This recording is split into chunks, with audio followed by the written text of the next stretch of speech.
All right, good morning and Hi. welcome everyone to our Friday Fire call. I am fired up and excited because I've got my friend Miss Nancy Skokan here. Really Mrs., but I've learned to say Miss here because a lot of people say Miss, right? Good in the South. Isn't that a thing here? We all say Miss, and really it's not correct. But anyway, so Mrs. Or how about this? Miss? Yeah, exactly. So, if this is your first time on the call, what we do is we spend the first 15, 20 minutes kind of sharing any great what we call fire, and your fire or any great things that have happened to you this week, whether maybe it was work related, it can even be personal related, it could be challenges you've overcome, it could be maybe you went to a listing appointment and you first weren't going to get it and you were able to overcome their objections and you got it. It could be a whole bunch of stuff. So we'll go through that, and then really once we finish with that, we're going to go straight into what we call our agent spotlight. And you've got a great treat today with Miss Nancy, and and she's going to really give you guys some great knowledge nuggets of kind of what she's doing, including kind of some of her best practices. What she works with a coach. I'm really excited she works with a particular coach that she does, because that was kind of how I did my business when I was in sales from that perspective, and so our introduction. So let's get started, and then we'll go from there. Who first has got some fire to share? I think what I'm going to start doing is calling on people, because I know Alberto's going to share something, and that's always great. And I can't tell you, Alberto, how appreciative I am, but I've got to get some other people too. Alberto, what do you got right now? Why don't you start it off for us? Well, I want to share. This is going to be like wannabe fire. So I was supposed to have two listings this week. Nice listings. One right here on Montecillo, but on both sellers, there's going to be a little bit of delay. One of them, their granddaughter was just born. They're going to travel to Medellin, Colombia. So we're going to list the property probably till the middle of October, like the 15th, they're coming back. And then the other one, the one on Montecillo, it's probably, that one's going to be listed at 535. But that one, the sellers, they own a very successful trucking company they transport a lot of the manufacturing plants in Juarez, a lot of the products, and they have a big challenge right now with the border crossing. So that one's going to be delayed till next week. But it's I was hoping to have those two listings and start doing open houses on the weekend, but I guess I have to wait till one for next year. So that's my fire. It's just gotta wait next week. I got more listings coming up, but it's a little bit challenging with the sellers, convincing like, let's do it right now before we get close to the end of the year. But I mean, eventually they will list, so that's the nice thing about it. I think that's it for me today. Well, thank you for sharing. All right, who else? Who's got some fire? This is a no shy zone. Come on, people. I would like to say something, Frank. Hi, Nancy. Good morning, Minerva. How are you guys? Great. How are you? Good. Thank you. It's crazy. Sometimes, how putting pending signs, sometimes I forget to put a pending sign, but every now and then I like to always put pending signs when a home goes into pending. Well, there was one particular one, and I kept thinking Nell put it. She kept thinking I put it, and we were kind of like procrastinating on putting this darn pending sign. I go out there, I put the pending sign. I kid you guys not, that same day I get a call from the neighbor, says we want to list our house. Wow. Neat.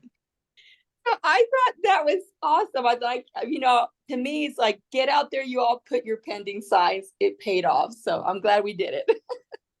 There's something to be said about when you can really, look at an ROI off of something like that and really pin that to that and say, because of this action happened. I think that's great, because I think a lot of times, I'll say, for example, I was talking to my marketing team on our recruiting side, and it's very hard for us to sit here and say, okay, well, maybe Nancy referred someone or someone referred another agent or whatever to us, but what was the process in that referral? Did they see, because we have so much stuff going out with so many different places, what does that work? So I love when you can actually really say, because of this action happened. I think that's great, Minerva. So that's awesome.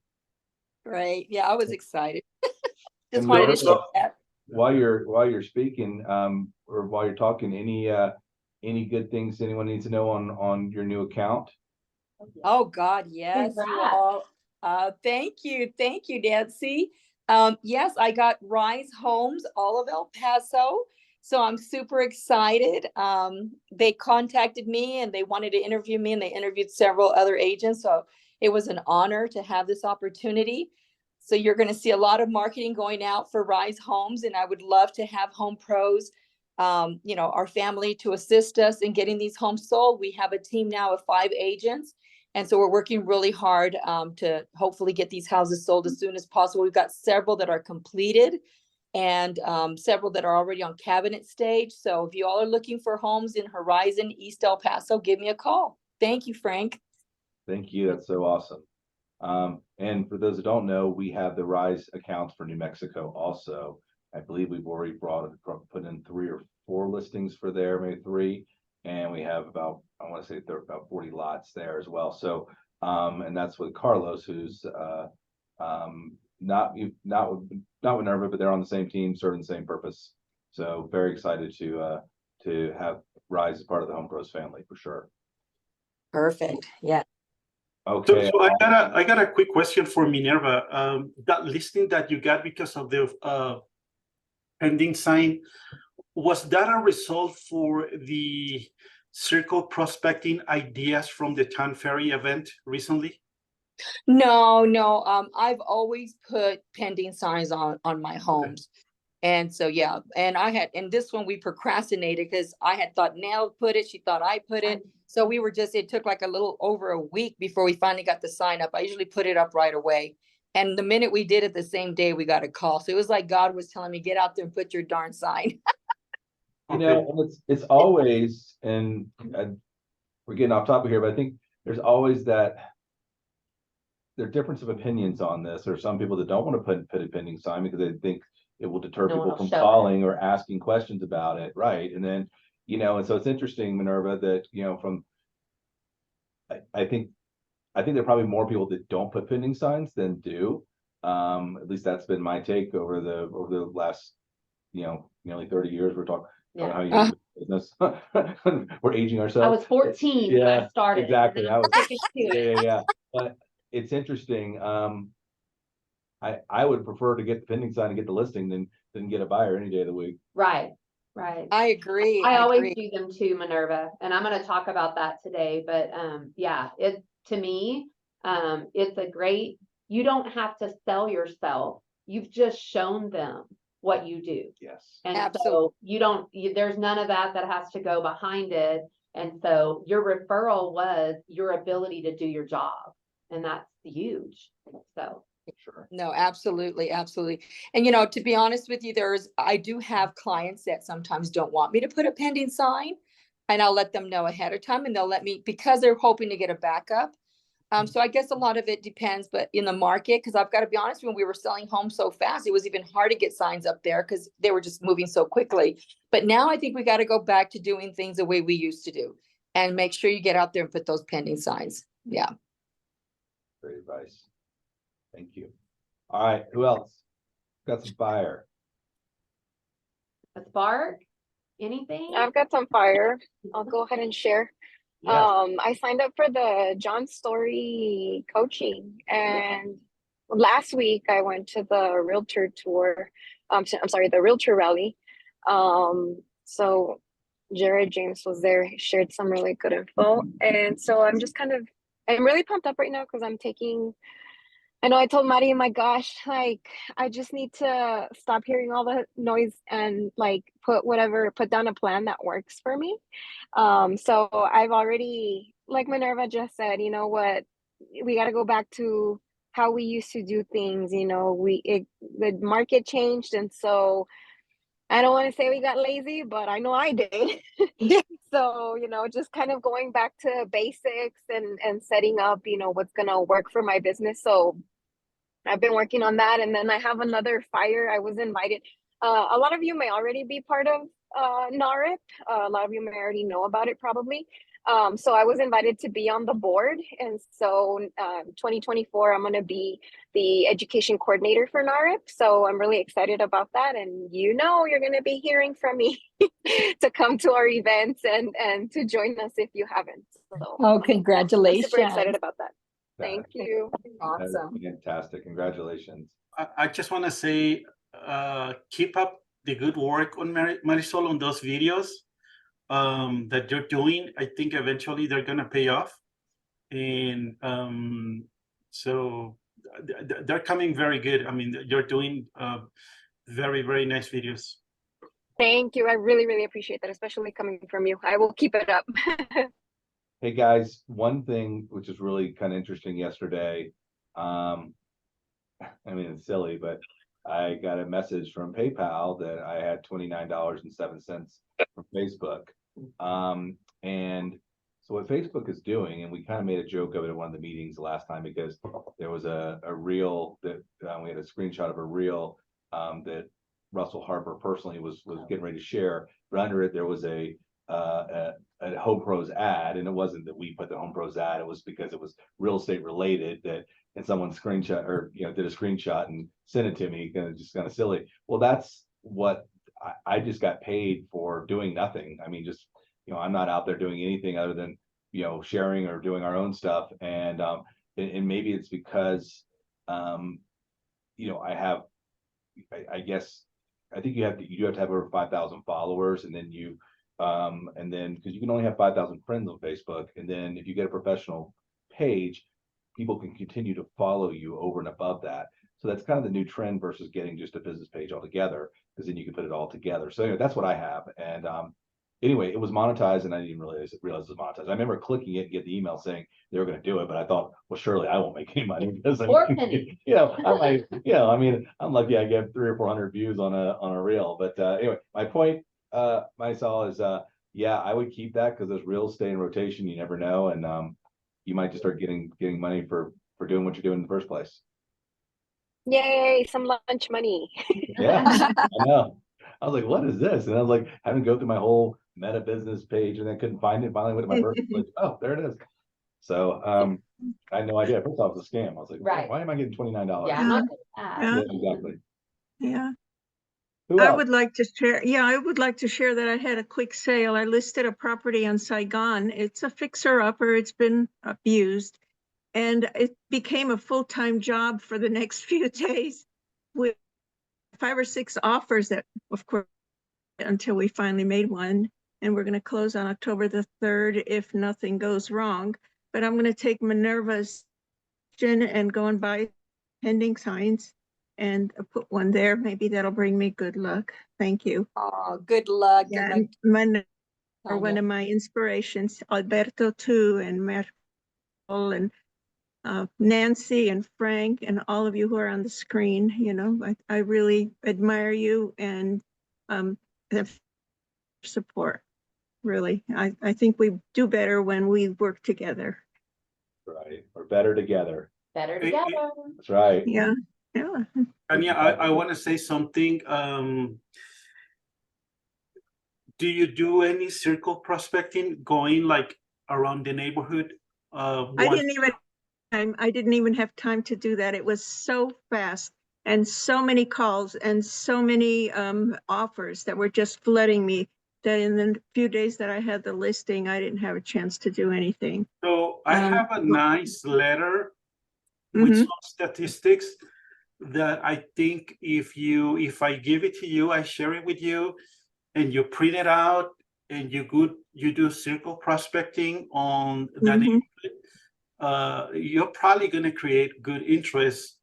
And so let me know if you plan on doing walking. I think that's a great idea. Maybe 50 houses, 100 homes. I'll give you the letter. You can print it out on a color paper and go and deliver, and then kind of like put it together with that quick listing pending right away, and then I probably you'll create some interest in the neighborhood. I'm Let me sure know if I you're will. interested. Yeah, I am. Thank you so much. You've been Alright. an inspiration too, and I love it that you're learning a lot of new things and you're constantly bringing the new things that you learn to all of us and sharing it with us. Thank you. Thank you so much. Alberto, I bet there's some other people who would love to see that letter. If you want to Amen. attach it in the chat or just attach it, send it in WhatsApp, that would be great. You can send it as a PDF in WhatsApp. If you don't mind. But then I have to kill everybody. Only Tanya can get it. Got it. Okay. There's Never enough mind. business Okay, for the- everybody, don't Hey, Miss worry. Tanya, I'm gonna come by later today. Right. No, it was the Yes, you could kind of like sprinkle some of your magic dust, all of you. No, You so know so well.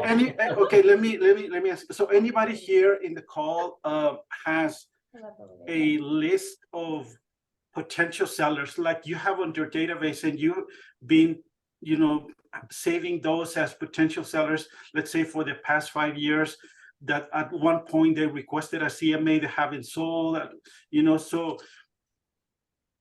so I sent that letter to that list of potential sellers, and then I started getting calls from a couple of them saying, you know what, I don't want to wait and delay. And it's basically a letter that I don't know if it was brought up. Yeah, I think it was brought up in the Ton Ferry event recently.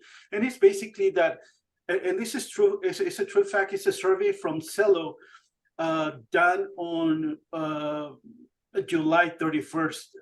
And so it states that Cello did a survey and according to the homeowners, current homeowners, 23% of the homeowners are listing or considering on selling their homes within the next 3 years. And it's just a one-page letter. You can send an email and everything. So it's some stats that they're saying, and this is from a survey that Silo did. And so I got a call from one of the potential sellers, said, you know what, I'd rather work on my house. I went this week with one of the subcontractors because he needs to do some touch-ups and stuff like that. And he said, you know what, I don't want to get stressed out when everybody decides to sell. I'll rather, get it ready as soon as possible and sell this year. Awesome. Well, Very good.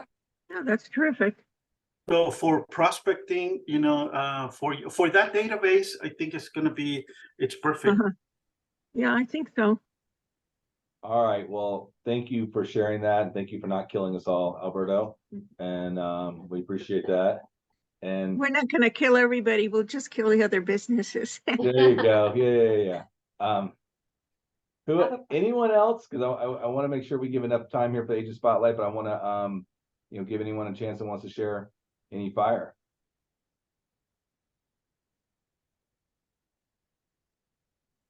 Okay, well then, you know what? Let's sell past the close. You ready to get started? Sure. All right, let's do this. So, I sent a video out this morning, gave a little bit of information. I was wrong on the video. I was trying to, make Nancy a little younger than she may be, even though she did start at 14, but she has over 3 decades in the industry, not 2 decades. She did start at a very young age, just like myself. So I can appreciate that this is what she has eaten, breathed, slept, sweated, everything. This has been your life. So let's get started all from the beginning. Not from El Paso. Where were you born and raised? No. So I was actually born in Hobbs, New Mexico. I am the youngest of 3. I have a brother and a sister. And we moved when I was 6 to Houston. We moved a couple of different times. My dad was in the oil business. And so I consider Houston home. I grew up in Humble, Kingwood area. And so grew up there, went to college at Sam Houston State. And I always hung out with older people, like my brother's age, 2 years older than me in high school. Then they all graduated and left me there. And then in college, I kind of did the same thing. I gravitated to people that were a little bit older than me. And so my friends graduated. I was finishing my sophomore year and they were moving to Kingwood and getting a condo and going to work. so, there was a 3-bedroom. I got the 3rd bedroom and I was going to be there for the summer. And I thought, well, I always waited tables, always had good jobs, always worked at the country club, drove the beer cart on Sundays for tip money when I needed money. Just never, I think I was always very independent, if I wanted it, I worked hard for it and I got it. And my dad, I think my dad and I are a lot alike. And so he always supported that, okay, she's got big dreams or whatever, but she always makes it happen. And so, so I decided, well, maybe I'll get a real job, like they're getting real jobs. So I looked in the newspaper. Back then they had newspaper one ads. So, and I found that they were hiring at Chicago Title, and it was right around the corner from the townhome. So I could have ridden a bike there. I never did, but I could have. And that was one of the things that I thought, wow, I could almost walk to work. This would be cool. So I went to Chicago Title and I got the job as the receptionist. Well, the second day I was there, the boss called me in and I thought, oh my God, what did I do? I already getting called in the office at, that morning, and I don't know what I did wrong, but, and she said, you have known everybody that has walked in this door. You have popped up and hugged necks, and how do you know all these people? I said, well, who knew? All my friends' parents are real estate agents. I had no idea. I never asked what they did for a living. I never knew any of that. So I had a connection with literally almost everybody who had come in the door somehow, some way. Either their kid went to high school or whatnot. And so she said, we would love to make you the marketing director. And I was like, are you serious? Like, I was just going to be here for the summer to answer the phones. But so I went, it was when Ticor had Chicago Title had bought out Ticor Title. It was a huge transfer of everything. So I went downtown to actually still Ticor Title, like building and everything for Chicago Title. And I trained for 3 months straight to learn the title business from the inside out. And then I was the marketing director for Northeast Houston. I had a car allowance. I had a cell phone in my car, one of those big old package things with a phone line or whatever. I had an American Express card, and my job was to plan happy hours and luncheons and fashion show fundraisers, and to bring all these people in to do business with our title officers. And so I was on fire. I was wearing my black and gold, and I had, my pins, my name tags, I wore everything. And so when it came time to go back to school, I like called my dad and I said, I'm not going to go back to school. And he said, I don't blame you. I had gone to school because I felt like I had to go to school, and that's what people did. I had no idea what I wanted to do. I had already changed majors twice my sophomore year because I'd take one course and be like, oh, I hate accounting. I'm not going to do business because I hate accounting. And so, so there you have it. I was 20 years old, I think, that summer when I got that job at Chicago Title. Wow. And that is 35 years ago this summer. So yeah. So that's how I started and where I ended up in the title business. As you said, you got a big girl job. I got a big girl job. I was very excited. And so how long did you stay in the title business, and then how long did you stay with Chicago Title? Because you eventually got into the mortgage side. Yes. You decided you would work the whole. I did the whole gamut whole except for trifecta. insurance. Okay. That's what I always said. I did the trifecta. Yeah. So actually my brother-in-law had gone to Baylor and had began working at Stewart Title when he got out of college. And they had moved to El Paso, and he was the president of Stewart Title. And so I drove him crazy when he would come home for Thanksgiving or Christmas and all that. I would be like, do you want a pen? All my Chicago Title notepads or whatever. And he was like, you are so annoying. And so For those that don't know, those are like mortal enemies in the industry. oh yeah, And they so, are absolutely highly competitors or whatever, and especially at the time, because buying Ticor was huge. It was a huge, it made them a real player in Texas. And so so I had been there about 2.5 years, and he called one day and he said, Nancy, I need you to come out here to El Paso and work for me. Just come for 1 year. My administrative assistant, and for those of you that might remember, Gary Monday was the weatherman. His wife was John's administrative assistant. And so she wanted to go back to college. And so I was like, shoot, I'm 22 and, you know, I'm single and I can do anything for 1 year. So I'm going to come for 1 year, but that's it. So I took the job and at Chicago Title, they were actually very gracious. They said, we will have a position for you when you come home. And so I still have that connection. I was telling Frank, my boss was a very high up at Ticor that had gone to run the branch in Kingwood to try to kind of revive it. And her and I still communicate through Facebook, and she's in her 80s now. And so she even like made a little note or whatever on the little production post that Frank posted this last month or whatever. So doing the right thing and keeping those connections is always the right thing to do. So, but here I am still in El Paso. So I never went back after my 12 months that I was supposed to do my time here, as I called it when I left. So how long did you stay at Stewart? So I stayed at Stewart until, so that was 92, 97. So when you turned into 6. Yes, 1 year. And actually it was a little over 5 years, I think. Okay. And it was when I had kids. So in the title business, I had gone back into marketing. I had done several things there. I did commercial closings and during the refinance things and stuff. And so there were a lot of things that I learned everything that I could about different areas. And I had gone back into marketing, and then but when I had kids, a lot of my friends in the mortgage business, all my friends were real estate related. I didn't know anybody in El Paso when I came. Right. So all my friends were real estate agents. All my friends were mortgage lenders. All my friends were a somehow connection from real estate. So they were like, you've got to get out of the title business and into the mortgage business or something flexible so that you can spend time with your kids. So that was the whole reason that I went into the mortgage business, was with the thought of, I can set my, time if I would need to be out to go to a program or to pick them up or to work from home for a couple of hours. So I could obviously do that. when you moved to El Paso, get married, have your kids. So you came here single. I came here single. I met Tom the very first weekend I was here at a parade of homes. Wow. But I didn't date because I was like, I'm only going to be here 1 year, so I'm not dating anybody. I'm like, we're not doing that. And so he was everywhere I went. He sells building materials. He's been with Foxworth Galbraith for 38 years. And so he was at every builder function that I attended. And my brother-in-law was good about pushing me out to do things, but they were all business related. So he was usually at them. So it was interesting. Interesting. So you take a step back, have your first child.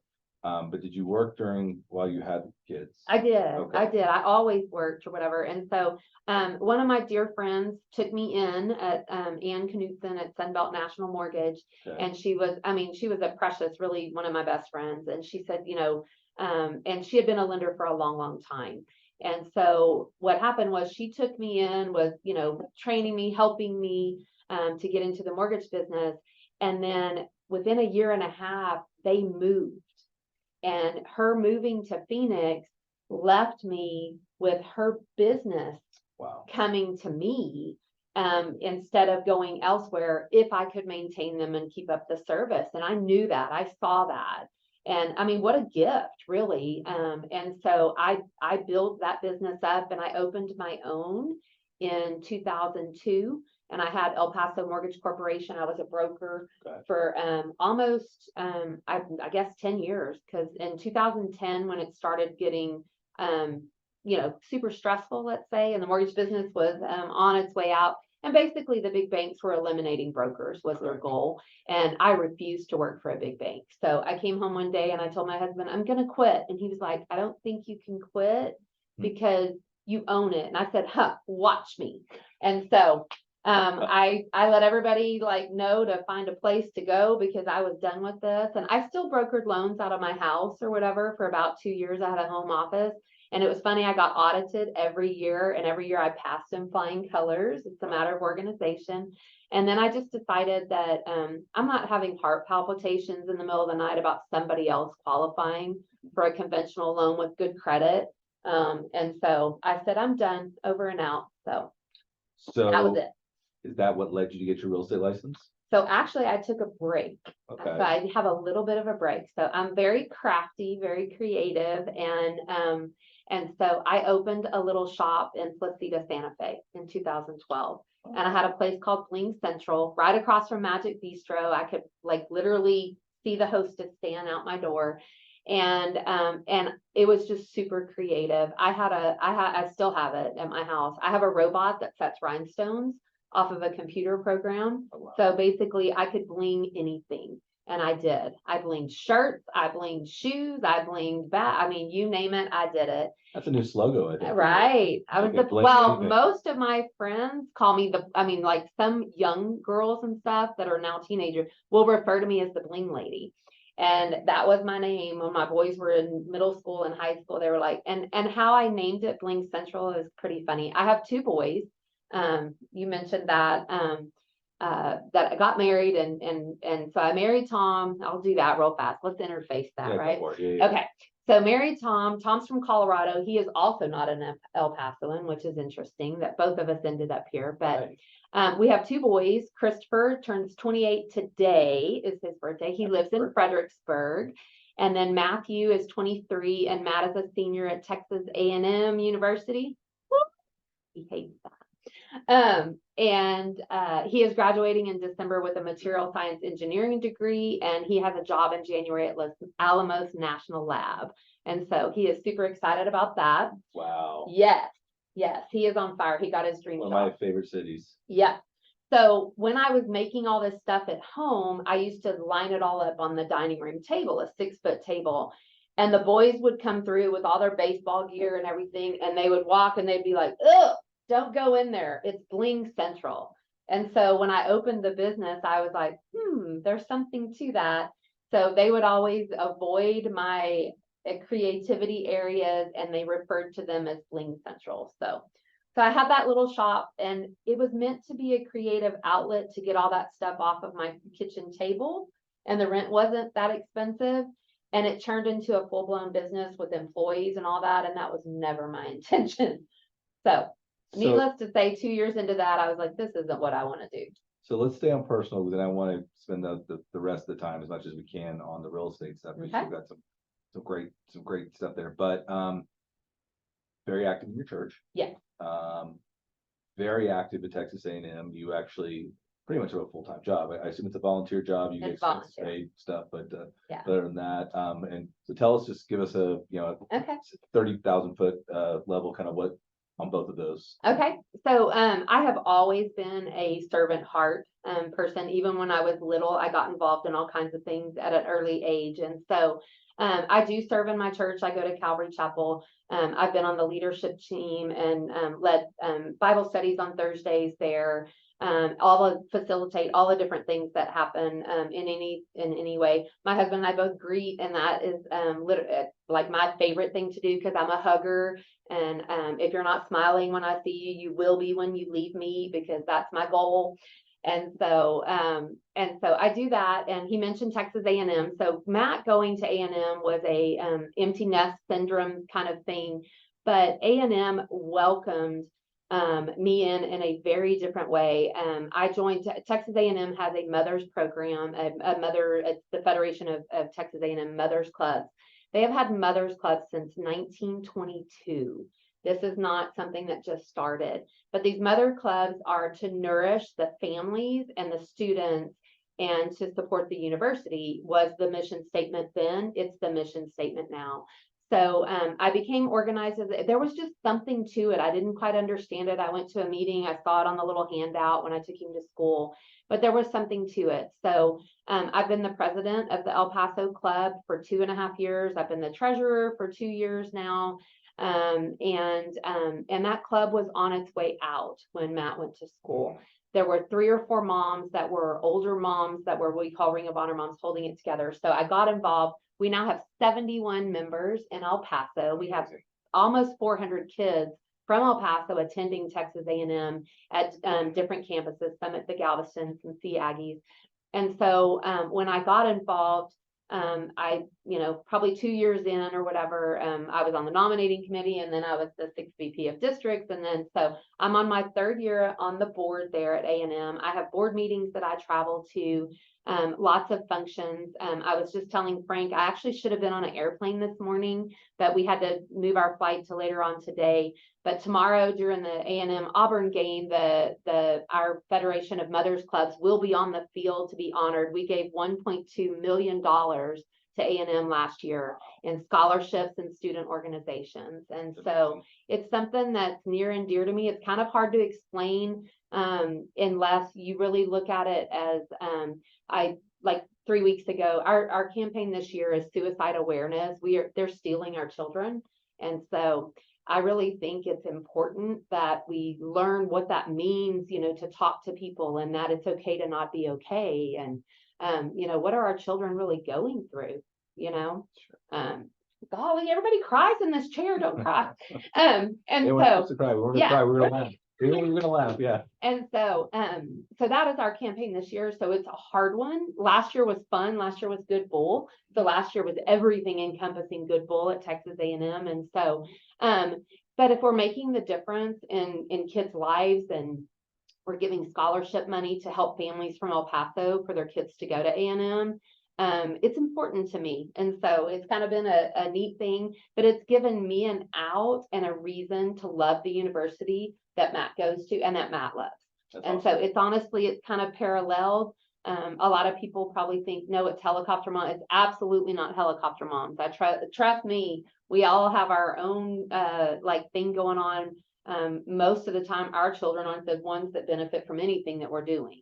Right. And so it's a way bigger picture or whatever. So, but that is near and dear to me. And so thank you for bringing that up. Yeah, and for those that, the Ole Miss guy in this room or whatever, the very first week he was here, we were going to go to lunch, and I said, and Lauren was in town and she had the car. So he called me and he goes, last minute, my wife has the car. And I said, oh, I'll pick you up. And then I pulled up and I started laughing.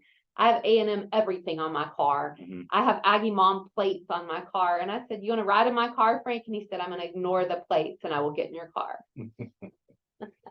I think they beat us last year, didn't they? Yeah, and then we beat them in football, and it's really not. I mean, we know it's not going to happen this year. Yeah. So anyway, okay, let's get to real estate. Yes. So you said you took a break. When did you get licensed? And just walk us a quick kind of scenario of the history of that. Then we'll get into some of your best practices and things. Okay. So just a good friend of mine, a real estate broker in this town, called me in 2014, and he was like, you really have to get your real estate license. You would be so good at it. You need to do this. And I was like, I can do that. So I hopped on Champions Real Estate School. I think I did it in about 2 weeks, online, took my test, got everything done, my fingerprints and all that. So it was less than a month. Wow. Yeah, I just powered through it or whatever. The mortgage stuff, I didn't even, I just read it and did it, which I kind of tested myself, did I really know the business or whatever? And so I went to work for him, but the deal was he was building his, he had a really great, I call it incubator for his business, was doing property management. And he wanted to grow that to over 300. And so his commitment was to get him to that number over the next 3 years, and to manage the properties and to learn everything about that. And I'm glad I did it. It is not for the weak of heart, and I highly don't recommend it. Would be my personal opinion about property management. And I own my own investment properties and still absolutely drive you crazy. Correct. So I think he had 127 properties when I started. I did that in less than 13 months. So he was at 327 at that point. And I had built a staff, and I had built systems, and I had got everything online where people could make their payments. They could make their, property, maintenance requests, complaints, etc. They could do their applications. You could market the properties, everything through a program. And so it was a lot. And we had gone from 1 to 5 on staff. And so, but I saw very quickly that being in an office and literally handling somebody else's issues all day long was not what I wanted to do. And so that growing so quickly or whatever was really an end to a means for me. So I said, okay, I've done it. And in this date, I'm going into sales.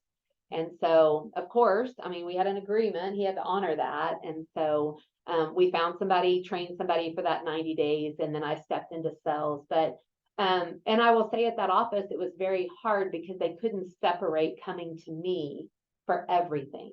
So I could go in the office and shut my door and try to do my thing, but someone was always knocking on my door with property management questions. So I literally thought I got to find it. So investigated, talked to Penny one day. And so I moved over here in 2017, and it was the weekend right before Labor Day weekend. I remember in 2017, and I've been here ever since. So 6 years. Yeah. Wow. So next year I'll be licensed 10 years. So Amazing. Yeah.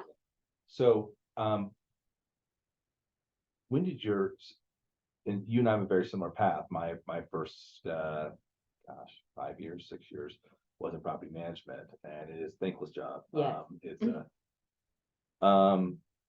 and I did a little different because I did short-term rental, vacation rentals, but it actually created lots of headaches because we had people coming in every week or every couple days, and but you have the same issues. You got this, you have the owners, and so you got to deal with them. You got to deal with all the vendors, the maintenance problems, all this stuff, and then of course in our case we had cleaning services, so that was a whole other nightmare of trying to make sure they would clean, especially same day Right. stuff. And that was the same thing with me. At one point I just said, this is crazy. I want to go control my destiny. Mhm. And so that's what you did. So you get to pick where you were you already selling quite a bit prior to coming to Home Pros? I know you've been licensed in 3 years at that point. Or Yeah. so. I was selling, and for me, like the first year that I did $1 million worth of business, that was huge to me. Sure. Because I was still doing that other job full time. And so, I was doing okay. I could have, I was doing fine or whatever, in business, but I had little goals, started with, I just want like 15 transactions. That's all I need is 15 transactions. For all you newbies, Tanya can relate to this. Back in the day, it was like you made the $1 Million Club, you sold $1 million in a year. Now it's like the $1 Million Club for the month, or the $2 Million Club for the month. Right. Or in Denise's Caballeros, she did 6 million last month. I mean, so yeah, it's amazing how the world has changed, and watching this industry, it's been such an amazing thing. So you come to Home Pros, and tell me, I guess what I'd like to know is, tell me where you got, because I know what you're doing today, and did you hit some rough spots in real estate, because most people do, and did you have the ebb and flow, and where was it where you finally kind of took control of your business? And so actually, I think it's just so important, like he mentioned, that you control your destiny. Nobody is in charge of how messed up your stuff is or how great your stuff is but you. And there's a whole big thing that can happen in between that. And so once you realize that and take off like somebody else needs to help me do this, or somebody else needs to whatever. No, it's a very independent business. And I was telling Frank, I think it's interesting. We are one of the few businesses that we office with our competition. Yes. We are sitting here today loving on basically our competition. Like Alberto said he's going to have to kill us or whatever, jokingly. But, it's a unique business, which takes a unique mindset to be part of it and to be part of that. So when I came over to Home Pros, I was doing well. And that was part of it, was that I was doing well. And what was struggling over there was I couldn't control how people were coming to me and taking from me constantly. So then I wasn't comfortable going to my office. That's not a good place to be. And so when I made the move, it was a great thing. I made the move really, just loved Penny's ideas. And the number one thing with Penny was, I need you to be there for me if I have a question. I am really kind of new still to this whole sales side of it. And that was one of the things that I didn't have before.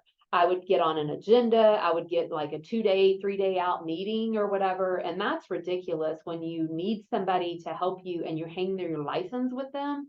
And I have still to this day, never, ever reached out to Penny that she hasn't responded to me. I remember That to me is so important. And we have each other too, which is awesome. I remember one of our first meetings that we met, you talked about the sign on the door of Yes. the past broker. Stop. Yes, And- stop sign. Yeah, and you know, and I can relate to that. And obviously, a lot of you guys will be here in the office. You'll see my door shut if I'm on, especially because we're still in this world of Zoom, which what we have right now, the door shut on a Zoom call.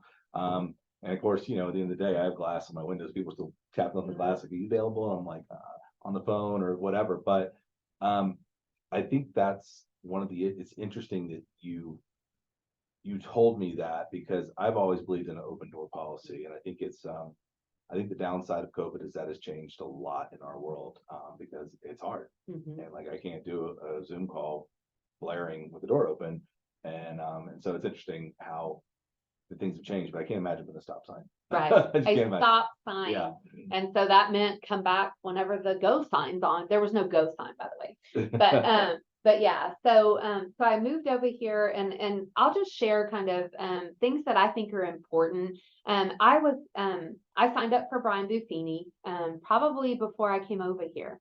Really? And It's been that long? but I was just paying for like the seat because I needed somewhere collectively. Let me just backtrack just a little bit. So in the mortgage business, like, yes, Ann Canusa moved, and I was able within a very short time to kind of step into like a clientele, but of course that clientele had other people that they knew and whatever, and no connection to me. And so I didn't retain 100% of them or whatever when she left, but it gave me a volume to grow off of and to maintain and to learn and go get my own.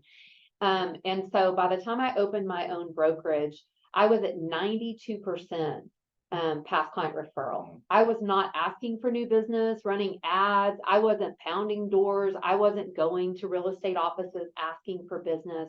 I was literally sitting and maintaining what I had built and I think that's really important that that you realize. Frank and I were talking earlier that doing Brian Buffini this year, I have here's the difference. So I paid for Brian Buffini just to get the CRM. I was looking for what's the best place for me to put all these people that I have a database from the mortgage business. I have some contacts from the title business. I have contacts from church. I have contacts from sports. Both my boys played baseball. We're baseball parents. We were at the baseball field from the time they were 4 until 2018. All the time, year round, most of the time or whatever, when they were older. And so where do I put all that? So I signed up for Brian Buffini because I saw the CRM was something that I liked. And so that was the main reason, but I didn't always utilize all the other tools that were in it. And so, so that's important. Know what's in your tool belt. And because sometimes we have so many tools in our tool belt, we don't even know what they are. We've never done the 20-minute video to find out what they are, how to use the tool, how to cultivate being better with the tool, those kind of things. And so what I did when I moved here was I decided that's it. What is preventing me from really taking off? Because I have good months and then I have no months. I don't do any business, like I'm not in business. And then all of a sudden I'd have 3 great months or whatever. And so most of all my production was done in 6 months. The rest of the 6 months, I don't know what I was doing, but it wasn't work apparently. So I thought, okay, I have to plateau. There has to be something to get off this roller coaster ride. And so I have gone back and literally started paying for coaching in April, a one-on-one coaching in Buffini's. I have cleaned out my database, and this is hours of work, but it was worth it. Look at the production the last 2 months. And that is a sign for what I started doing in April was I cleared out my database. I began emailing. I began doing my mail outs. I began doing all the tools that are in this program that I wasn't utilizing. I had, before I would write my notes every morning, and then all of a sudden I'd go months without writing a note to anybody. Right. And so consistency is key. And in our business, if you can figure out what your systems are, no one can tell you what system's going to work best for you because we're all very different people. But one of the things I learned recently from my coach one-on-one is through like a real assessment test or whatever, is I'm a gardener, and a gardener is actually not a very common thing in a real estate thing, but I'm a gardener in that everything I do, I like to take from nothing and I like to pour into it, and I like to see bloom. I like to see blossom. I like to see fantastic stuff come from it. But I can't go without that creative part of it. And so I have to acknowledge that I have to give myself time to be creative and to be fun and to do those things. But then I have to do the work too.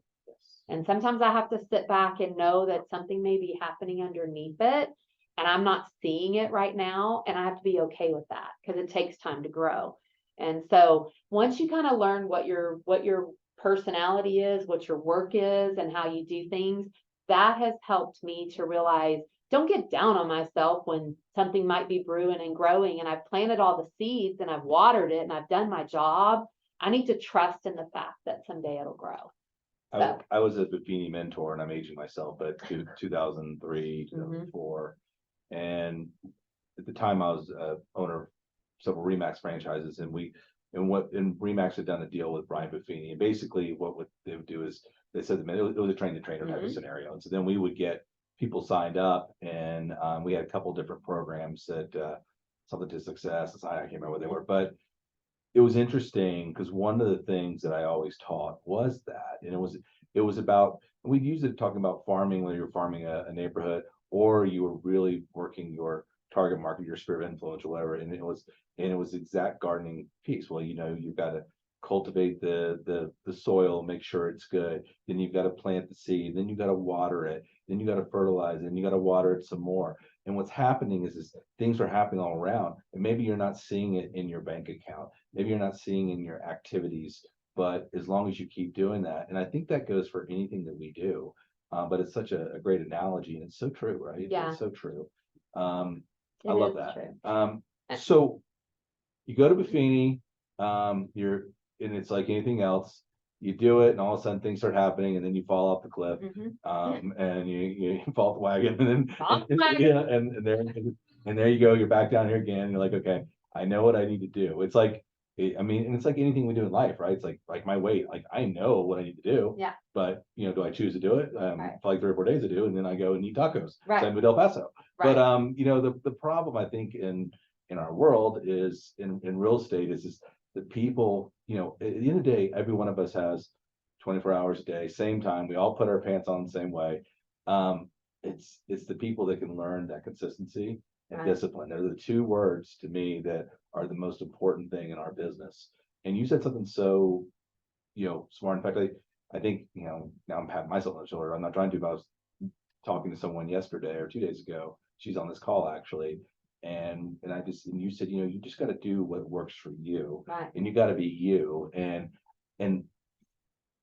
all kinds of people say, well, do this or do that. If that doesn't feel right, you don't do that. Right. You do, because the last thing you want to do is put yourself in a scenario that you don't feel comfortable. My son just took a stupid job, got out of college, took a stupid job, and wish he had a job in Los Alamos. And but as a brand ambassador for a solar company, working like going to Lowe's and trying to grab people. I just told my son, I said, this is a terrible job for you. And I love that you're trying to be proactive in getting a job. And he lasted 2-3 weeks, and they were very nice to him. He left on good terms. But my point is you got to do you, right? Right. And so, all right, let's shift because we only got a little bit of time. Okay. I want to know, so we're 6 years in here, nearly 10 years being licensed, 9 years, going on 10 years next year. Biggest mistake you did in real estate? Oh. And if there are none, maybe what do you wish you knew? What do you know today that you wish you knew, when you first started or even in your early years? Either one. Not to focus so much on, and I think this is so hard to say because it's interesting. Not to focus so much on like you have to make the deal work, on your income. Okay. And I think there, you get driven by that where you're like, okay, well, I have to have this to have that, and I have to have this to have that. Because when you stop focusing on that, it happens. But when you're focused on it, it'll eat you up because what you're doing is comparing yourself. And that to me is like the worst thing you can do in life. You can go through life and you set your path, your way, But if you're always looking at the grass is greener or so-and-so has this, you have no idea what those people walk through in their shoes to get to that, or how it, how it came about or anything else. It's not your path. And so I think when you can like focus on, okay, this is what I'm in charge of, and this is what I can control, the controllables. And my kids would be like, she says that all the time. And it's so funny when they're adults now, they say it back to me. Like something will happen and it sounds, and I'm like, okay, let's not catastrophize. That's my other word that I use with my kids. And they're like, oh God, here she goes again. Nancyisms, yeah. But control the controllables is such a big one. We get eaten up by something we have no control over. Your guy doesn't qualify. Did you cause him to buy a Corvette? Did you cause him to change jobs 2 weeks during your transaction? No. So control the controllables and say, okay, here's what we have to do to fix it, or we can't fix it, and best of luck. And so I think that's probably it. And the times that I held on to a deal that I should have said next, I had okay, I will say, and I know I'm not going to say his name, but there was one deal that I should have said next and let him go. And yeah, he was not a good person.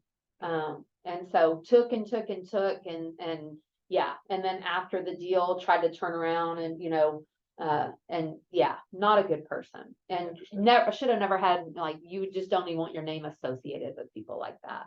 But yeah, didn't see it coming at the first, because it was a big, huge house, and it seemed like, oh, wow, this will be awesome if I can sell a house for, $700,000. But the guy was an absolute shyster. And so, yeah, that would have been one of them. They're out there. That to know and go with your gut feeling. I mean, we all have gut feelings about people. And if something tells you no, they're in a dollar worth dealing with people like that. So next. One thing, just to go back to what you said, I think it's so true, and it's easier said than done, right? I mean, I get it. There are people on this call. I have been in that situation. Probably you've been in that situation where you've got a closing, that money is already allocated.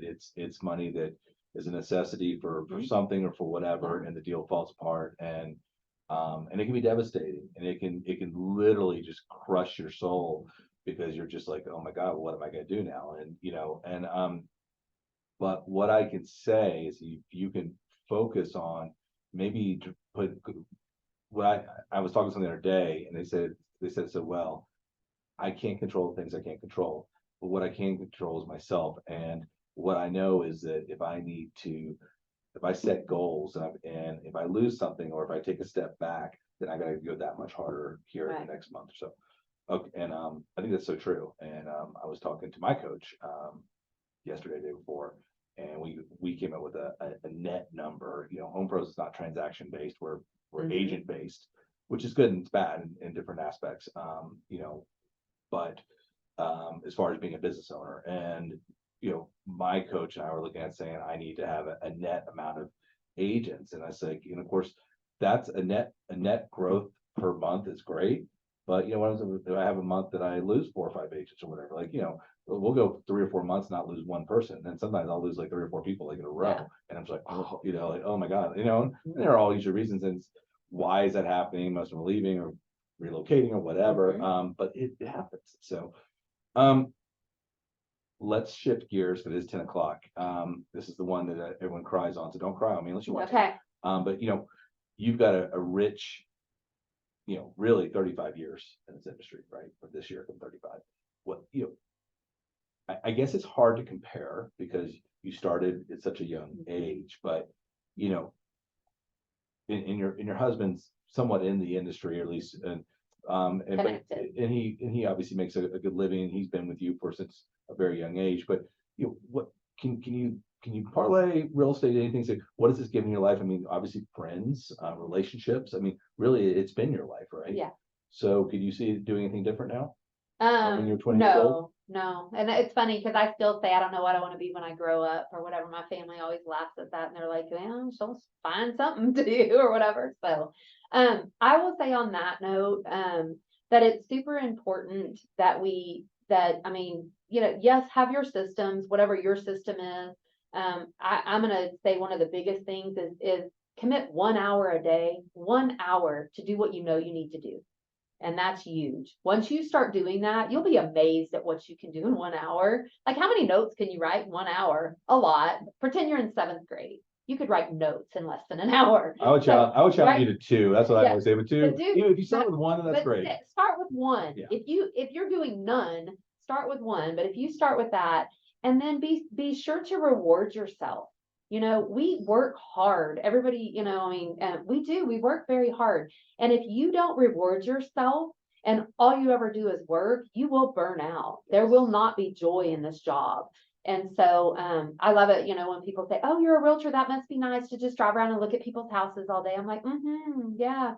And my psychology degree and all these other things that come into play every day, you have no idea. Sure. And my good friends know that they always say that I'm spinning plates that are on fire. And that's just how I live my life. And I said, that's a good analogy of how we live life. But when I mentioned about rewarding yourself, I travel a lot, and I've traveled a lot since Matt left home or whatever. My family's in Houston, my mom and dad, my brother. And going to A&M, I go to Mexico for a week in the fall and a week in the spring, and all those things. But rewarding yourself gives yourself a reason, and it motivates you. And once I started doing that at where I paid attention to it, and at first I started where I would go to Kendra Scott and buy earrings. So when I had a closing, I went to Kendra Scott and I bought a new pair of earrings, or I'd go buy a new pair of shoes. I'd reward myself for that closing very specifically. And then I owned all the earrings. I didn't need any more earrings or whatever. And I was like, well, this is great that I have a Kendra Scott collection, but now what? Well, now I just kind of pile it together and I'm like, I'll get an air fryer. I'll start to learn how to cook this or cook that, or so think differently. Well, this year it has all been travel, and I put it in a travel fund, and then I'm like, we're going to go have fun. So he mentioned, I mean, obviously I paid for one-on-one coaching. The accountability has changed how I spend my days, what I'm doing, and look at July production, look at August production was over 2 million with my referrals and other things that weren't in the actual El Paso pipeline. And so how did that happen? That happened because I was doing what I needed to be doing, and I was spending the time. Now, was I here working 40, 80 hours a week? No, I was home 14 days in July, and I was home 17 days in August. Other than that, I was having fun and I was out doing things. And when you can figure out how to blend the two, it's amazing how much you can do. Because when you're working, you are literally doing what you need to be doing. One of the things that we talked earlier, John Story talked about this. In fact, that was the promo video, which had some choice words, but he talked about, you know, don't become somebody's, you know, starts with a B, ends with an H, I guess, right?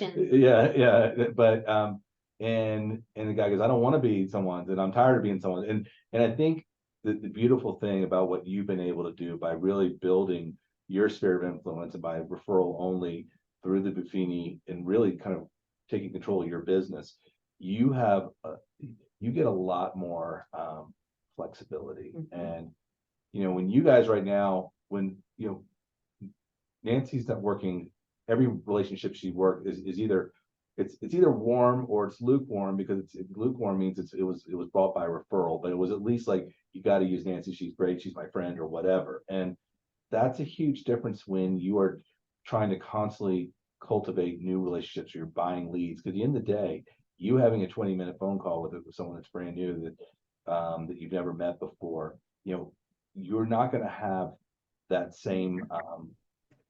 They're not going to give you the flexibility that someone that's known Nancy for 10 years that says, oh, you're out of town, well, that's fine. And of course, Nancy's gonna say, well, I'm out of town, I'm still working, I can help you with something. And the reality is that if a house just comes on the market, Nancy, and I've seen her do it before, is gonna call, either go on WhatsApp or call someone and say, hey, I am in Houston right now, but I've got somebody that needs a new work deal out of whatever you do. And I think that's the beauty of how she's able to be gone. You know, you were home 14 days in July, so you were gone 16 days of the month, pretty much, correct? Yeah. Right, 15. And that's pretty normal.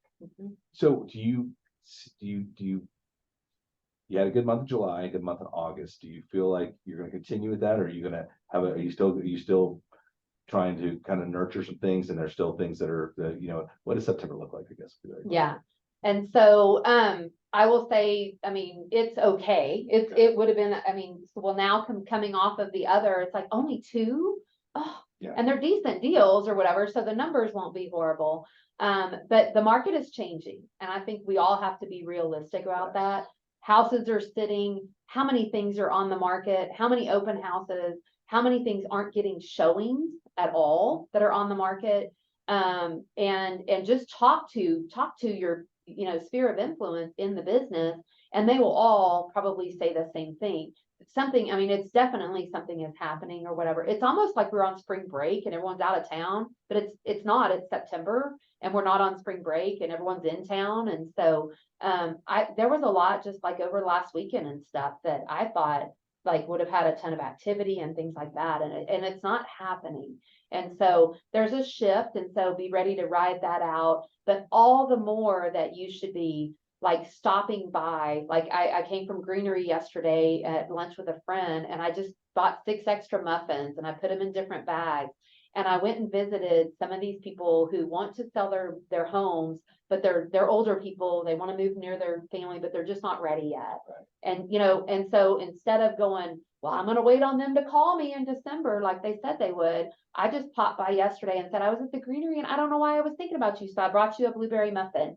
And so, just checking in to see, where you're at or whatever. And so don't think that don't anticipate that people, because you've got a relationship with them, that they are going to call you first. That one person might walk in front of them and say, this is my sister-in-law and she's a realtor. And it might be that day that person says, you know what, I think I'm ready to sell or something, whatever. So you have to be so strong in their mind that you're their person. You've got to be their person. And so, however, this time we've got to spend extra time on those people that are lukewarm leads.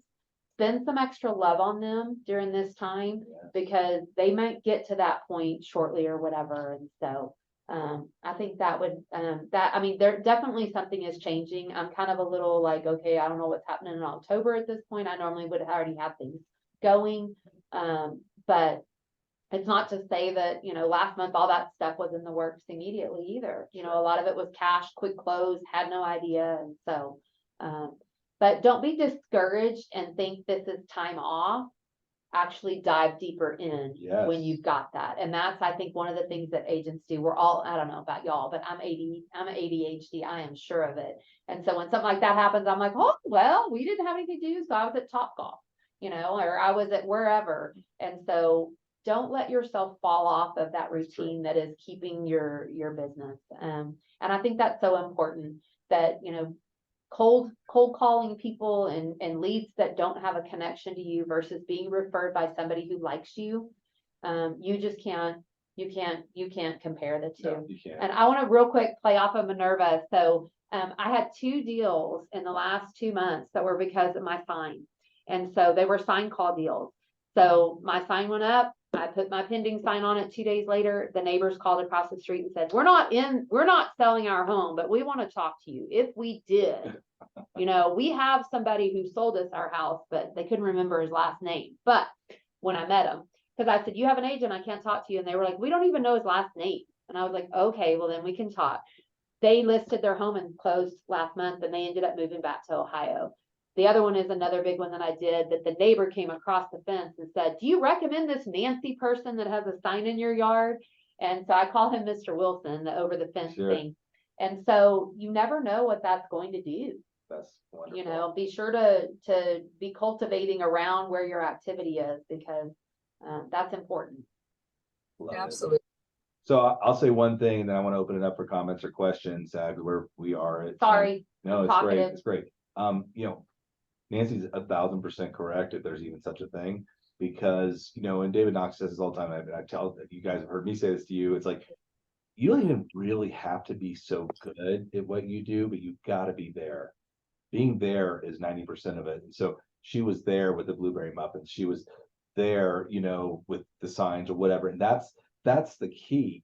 Activity spurs activity. You do nothing, nothing's going to happen. But being there is so don't get so caught up in having to be so good, because you can work on being good. We can always sharpen our skills and get better, but you got to be there. If you're not there, then then you've missed the whole thing. So I'll leave it at that. Who's got any comments, questions? I saw some chat. Let me get my Yeah, old man yeah, glasses on. Is Tanya? yeah, Nancy, I was riveted by your presentation, and if you're looking for another career, you could be a motivational speaker, really. Yeah, I mean, you've done so many different things, and you can draw on a very rich personal history and a lot of wisdom that you've gained through the business and through life, and I think you would be top notch. Love you, my Tanya. You're so sweet. On that note, when we were talking, I just had that thought. Something that I do that is super important, I feel, is when you do have those slow times, or you look at your calendar and you go, I don't have anything going on next week. Get on and do your continuing education. Go in and plan those. Now that we have Zoom and we don't have to do them in person like we used to, knock that out while you have those days that you don't have anything. So sometimes, like last week, I had planned 2 continuing eds, and I ended up having appointments and having continuing ed in my ear for 10 minutes of an appointment because I wanted to finish my Zoom that I was getting my hours for. So that's another good way. And then, that never stop learning thing. I'm glad you said that, Tanya, but I'm big on like my continuing ed. I usually have 10 or 12 hours extra. Wow. I don't do it just to get my numbers, do it to learn what's going on. Exactly. Because when you're able to have those conversations with your people, it speaks volumes of the importance of knowing your business. So Who else? Thank you, Tanya. You else have any comments or questions? Albert raising his hand, or is he Oh. just exercising? I dropped something in the chat and it was I was just, gonna read it, Mom. That's so nice. Go ahead, though. no, it was just, thank you, Nancy, for your time. We've met like a couple of times in person. Every time it's like, you treat me as if we've known each other forever. But I don't want to get emotional and I don't even know why. So skip to the next person before so I can gather myself here. No. Take a deep breath. I know. You touched on a lot of things that I've been thinking about for the last 30 days. So you've been in title, you were in lending, and now you're a realtor, but like, I don't know, I think just listening to you just keeps me motivated because like Marisol said earlier, we've been discussing about like, what do we concentrate on? What do we do? Because it's changing. So I think I'm emotional because I'm nervous. Okay. Yeah, so don't worry. But in his underwear. No, I'm kidding. Isn't that what they always say? Anytime I speak at something, my friends always laugh. They're like, "What do you think?" And I was like, "I think don't throw up." That's what I think. So,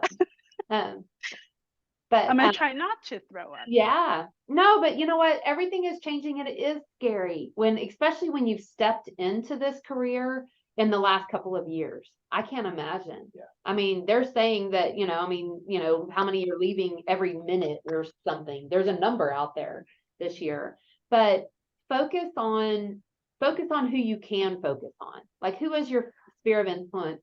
And then maybe every day try to like spread that out and think, have I ever talked to the bug guy that comes to my house about, real estate? Or have I ever, I go to the same dry cleaner every day. Does she know I'm a real estate agent? Nope. Never told her, 100%. So, I mean, start those little itty bitty things that you'll start to impress yourself, and you'll start to go, I know some people, and I do know some other outlets or some other ways, but just to stick with it. You girls are going to do great.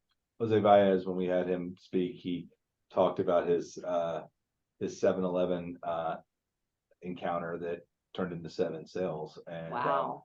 And it was he used to go in and stop and get a coffee or something, every morning, and same lady was working, and somehow they started talking, and he told her she was in real estate. And I think it's very easy to maybe assume, oh, well, she's a cashier working at 7-Eleven, maybe she's can't buy a house. You just, it's easy to make those predetermined assumptions, and that turned into not only 1 sale, but I think he said 7, and I could be wrong, but it was a multiple number of sales. And I think that's it's, you know, I was talking to someone the other day about building your sphere of influence, and they were like, well, I've only got really, especially in like their A group, because I kind of follow the community. A is like your raving fans, B is kind of like your acquaintances, C are like people might know your name, your face, but that's about it. And so it's trying to identify, and you're always trying to move people B's to A's and C's to B's, and what that's like. And a lot of people that haven't lived here, like myself, you know, it's hard to kind of pinpoint that. And but yeah, it's sometimes just like, yeah, who's your first grade teacher? Who's your bug man? You know,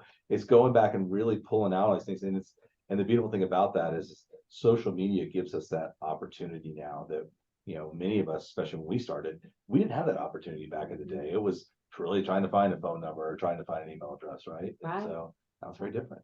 All right, one last comment or question. If anyone has one, if not, we're gonna cut it short, or not cut it short. We're gonna call it a day. And Sorry. and anybody else? So I just want to quick congratulate Nancy on everything you've done. It's impressive. But I want to say that you mentioned burnout, and all of us, we know that 80% of the new agents actually, you know, they quit within the first 5 years of starting their business. But burnout is actually the leading cause for realtors that have been in the business for more than 11 years. So that's like, if you ask somebody that it's been that long, why did they quit? And it's burnout. It's that's the leading cause. But also, I want to say that right now, what we need to do, it's very, very, instead of doing a lot of things, just concentrate on the 3 or 4 things that you're good at it. Be consistent. But I think on the listing side, on working on those sellers, back in the middle of the 2000, let's say 2005, 2006, the average years of homeownership was like 6-7 years. Now it's the average is 10 years, and because of COVID, and now that people bought into the 3% or below interest rate, and the refinance is going to get even longer, that average number of years. But again, the moment the rates are going to start coming down, and I think once they hit that 5%, there's going to be a good number of listings. So that's where we need to start working. And I don't know, but I'm working on it as we speak. I'm working on having a very standardized operations for the listings, because like you mentioned, put in and Minerva, put in the pending sign immediately once you have it under contract, you know. But what are you going to do from before even you take the listing? Once you take the listing, once you do promote the open houses, once you get it pending, once you get it, you have to have everything in writing, everything standardized. And then this is what we're going to do on all of the listings, no matter what. And that's going to create more listing opportunities for all of us. But it's just having that standardized, you know, standard operating procedure for everything. That's what I'm working right now. And so I don't miss something for any of the listings. And most of those things are coming from John Ferry. And there's another guy from, he does a lot of great marketing for top agents.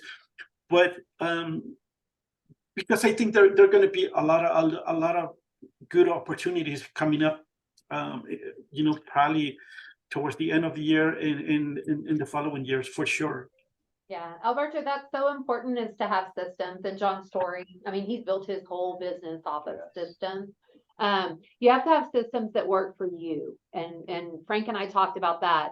So just going in and going, oh, I'm going to use Tom Ferry's systems, or I'm going to use Brian Buffini's systems.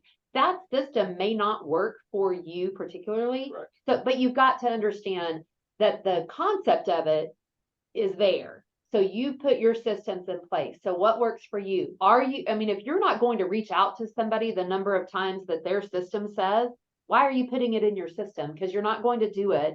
And then when you don't do it, you feel guilt. The minute you feel guilt, you avoid it. And so make sure that whatever your systems are, that they're systems that work for you. And then during this time too, I'm going to say, I do paperless agent. I don't know if anybody ever, this is a fantastic group of guys out of Austin. Yes. They're super fun. They're super knowledgeable.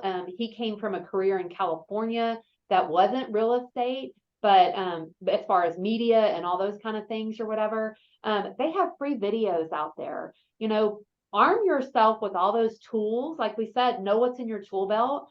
Start checking your tool belt and say, okay, look, I'm weak on social media. Where am I going to find good things to put on social media besides Light or whatever the like funny real estate one? I don't even know what the name of that one is that puts the funny memes out. Oh. You know, everybody's putting that out. So you're the 75th agent that put that on somebody's LinkedIn page. You know, you don't want to be that agent. Be the different agent. What did you build on Canva? What did you, you know, but just like, you know, say, okay, for my listing, I need this. For my presentation, like, what is the process? And create your own processes. But it's important. But the other side of that, how easy it is to be sitting in Mexico on vacation and get up and spend my hour on the computer doing all my little systems that I needed to do. And then I shut my computer and I go to the pool for the day or the beach for the day. And so, but those systems are what help you be able to do that. So, Right. So great. yep. Good stuff, You Alberto. also mentioned, Nancy, that you're starting doing the one-to-one coaching with Buffini. Are you sending your items of value on the regular envelopes? I am actually, well, last time I still had some red, white, and blue, and it was Labor Day. So I had ones that kind of had a flag embossed into them that was my logo, was the El Paso star in red, white, and blue, Cool. for El Paso Mortgage Corporation. So I my still have a bunch of that recommendation, stuff. and this is something that I started doing a couple of months ago, is working on my branding, you know, the colors that I use. So I order the Yep. envelopes that are going to be sending every time, you know, the same colors, every consistency. And then on the return label, there's my picture right here on the envelope. And then I don't use, if I'm going to use the you know, regular mail, I don't use the regular stamps. I go buy something nicer, you know, the celebrate or happy birthday, something that is more catchy. So that's something that you may wanna start doing. Yeah, the colored envelope is always a good idea. Because less like they once they see them, they know, even if they don't open, it's like, okay, it's Nancy, same color, same consistency. So that's one recommendation that I started doing a couple of months ago. Yep, that's good. All right, guys. Well, thank y'all very much. We are on coming up on 10:30, been a long call. Thank you, Nancy. Yeah, thank you. Monty, good. call me direct, because I know you wanted to talk. You guys have a wonderful, wonderful weekend. Love these calls. Thank you again. Thank you. Oh, it was fun. All right. You guys have a Thank you. great It's one. really Thank you, wonderful. Nancy. Done. Thank Take you. care. you. Bye Have a bye. great weekend. Go sell something. Bye bye. Thank you. We will.